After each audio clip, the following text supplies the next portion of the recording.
Vera, siapa ini hostnya? Diara ya? Ya, Bu. Coba dipindah dulu ke ibu host ya. Ibu nggak bisa Bu. share screen.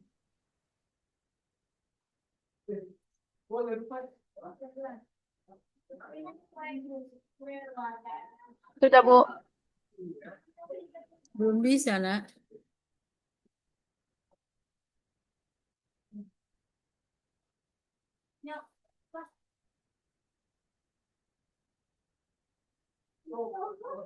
Sudah kelihatan, Vera. Sudah, Ibu. Nanti setelah ini juga ibu bagikan. Minggu yang lalu kan juga seperti itu. PPT-nya Ya, ibu Ibu. share ke Vera. Nanti Vera yang kasih ke anggota kelasnya. Sebenarnya harta-harta itu ada yang berwujud, yang berbentuk material, dan ada yang tidak berwujud atau immaterial kuderen. Harta yang berwujud atau benda material terdiri atas dua macam, yaitu benda magis seperti tombak, pusaka, pedang pusaka, merah delima, atau keris. Yang bukan benda magis terbagi dua, yaitu tanah dan harta benda yang bukan tanah. Jadi konsep di dalam hukum adat itu, harta-harta di dalam konsep hukum adat adalah benda-benda atau tanah dan yang dipersamakan dengan tanah. Dan ada harta yang tak berwujud.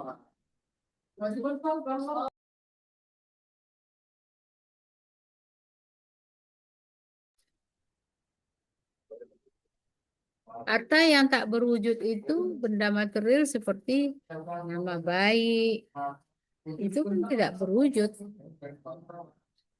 Kehormatan keluarga, dan nama ini menjadi jaminan atau status sosial seseorang, terutama anak cucunya.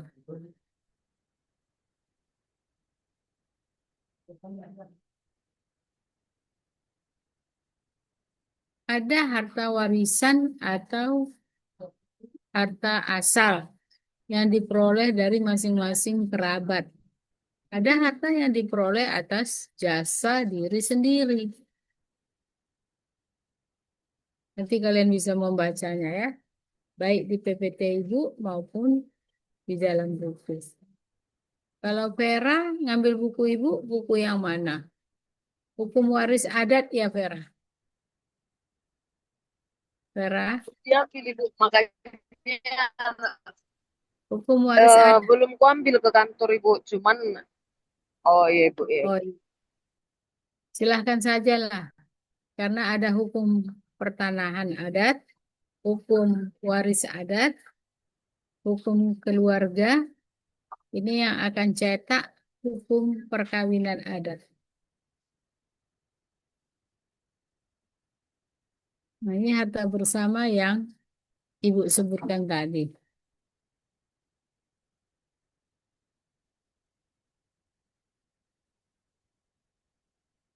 Ada hak milik secara kolektif dan ada hak milik pribadi yang sifatnya terpisah.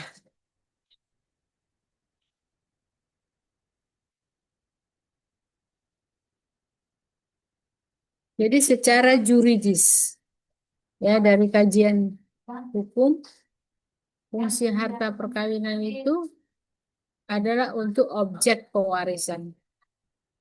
Jadi nggak mungkin orang cerita warisan kalau tidak ada harta yang ditinggalkan. Itu omong kosong namanya, omong-omong. Ada fungsi harta benda perkawinan sebagai instrumen jujuran. Hal ini banyak ditemukan pada sistem kekerabatan yang patrilineal.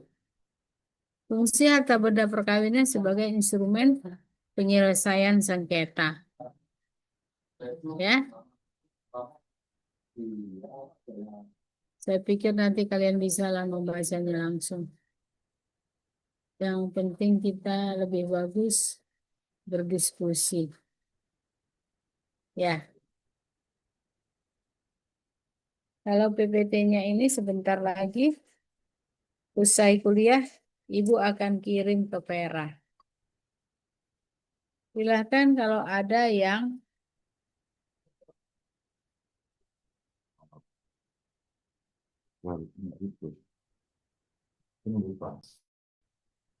Izin Prof.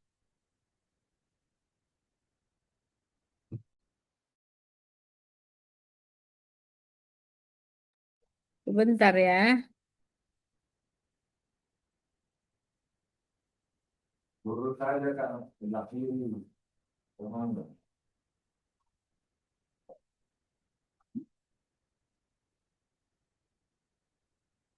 Ibu Ayu namanya. Nih, kalau kau mau nengok apanya ini aku tengok foto alamat chatku di tempat dia itu.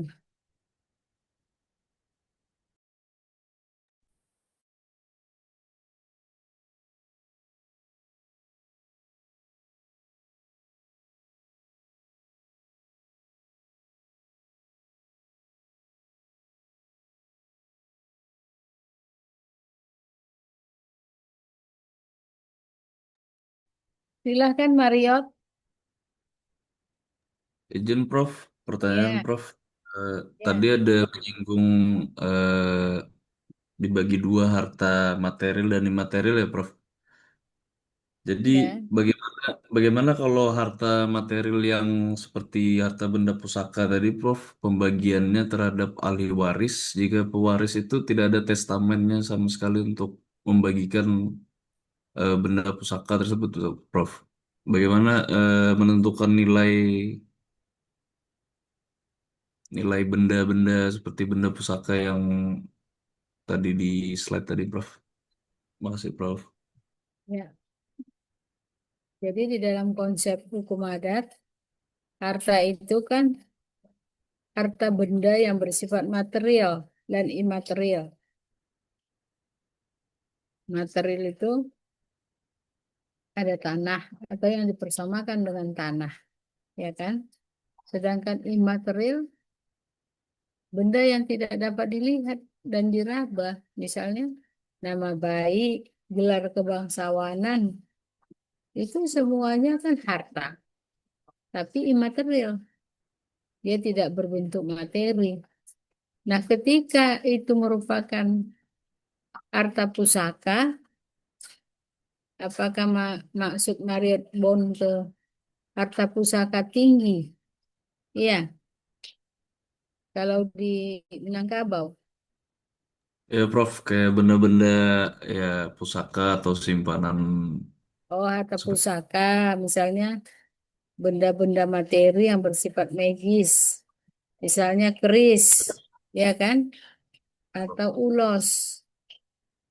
Biasanya itu akan dibagikan sesuai dengan sistem kekerabatannya. Kalau misalnya lebih kuat atau lebih tinggi kekerabatan laki-laki, maka biasanya tanah, benda-benda magis itu diberikan kepada anak laki-laki. Sedangkan yang bersifat feminim seperti perhiasan, emas, berlian, itu biasanya diberikan kepada anak perempuan. Demikian Mario. Tapi kalau izin kamu, Prof. ya, eh, Bagaimana kalau misalkan kayak seperti keris atau yang benda-benda pusaka ahli warisnya lebih dari satu, Prof. Sedangkan benda pusakanya itu misalkan hanya satu, tapi bernilai lebih mungkin gitu, Prof. Bagi ahli waris seperti itu, Prof. jadi biasanya kalau benda-benda magis seperti itu, karena itu juga menyangkut kepada ilmu kebatinan, ya kan? Itu biasanya orang tua, ayah atau kakek akan membagikan benda-benda pusaka itu sesuai dengan ilmu kebatinannya. Artinya, mungkin bagi seorang abang yang minim tidak punya ilmu kebatinan, mungkin tidak diberikan. Tetapi adiknya yang kebetulan punya ilmu gaib, ilmu kebatinan, keris itu bisa saja jatuh kepada adiknya. Demikian. Oke, terima kasih, Prof. Ya,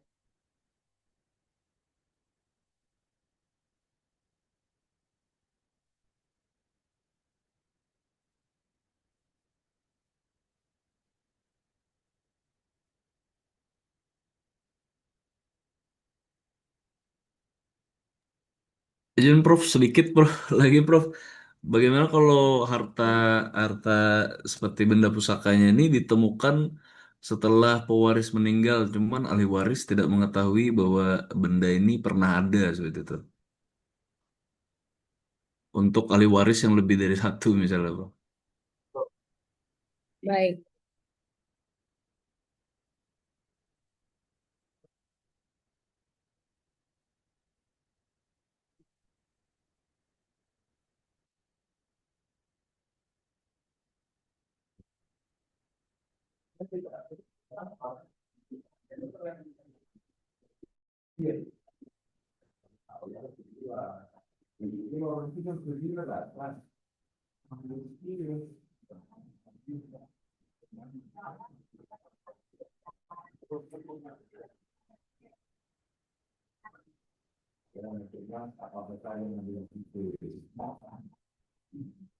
Nah, andai kata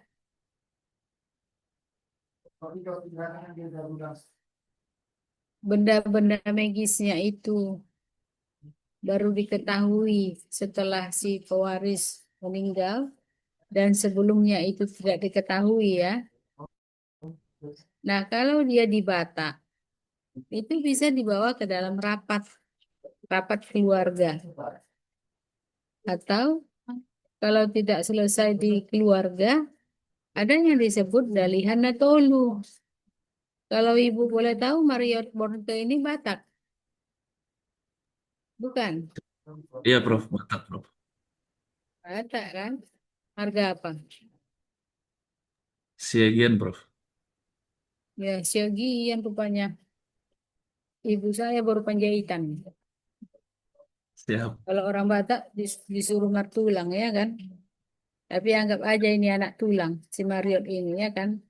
Nah di Batak kan ada Daliana Tolu, Toba Marhula-hula, Malat Mardongak Tugu, Elek Marboru. Itu akan dibawa di sidang di rapat Daliana Tolu itu mau dikemanakan sebaiknya benda-benda adat ini kan gitu. Akan lebih bijak kalau itu sudah dibicarakan, dimusyawarahkan supaya tidak terjadi konflik atau sengketa.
Cukup ya, Mariot. Kamu Cukup, yang Prof. mau mendapatkan keris itu atau tongkat panaluan. Tidak, Prof. Cuma bertanya aja, Prof. Oke, baik. Ada lagi?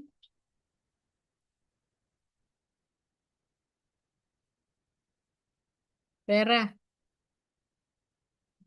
Ibu sibuk kali nih Vera. Kan Iya, tahu Ibu. Vera, hari Sabtu Ibu mau pesta. Iya, Ibu. Kalau nanti Ibu undang kelas ini, Vera lah yang mengkoordinir, ya kan? Siapa yang ikhlas hati datang, Iya, nanti Ibu. Ibu kirim. Jadi Baik. kalau nggak ada lagi yang bertanya, banyak kali kerjaan Ibu, nak. Bisalah kita akhiri ya. Keluarga Baik, pada Ibu. ngumpul di sini semua. Baik. Lancar Terima ya, Ibu. kasih. Lancar-lancar semuanya, Ibu. Terima kasih. Terima kasih atas perhatiannya, ya, pengertiannya yang terutama. Setelah ini akan Ibu kirim PPT-nya.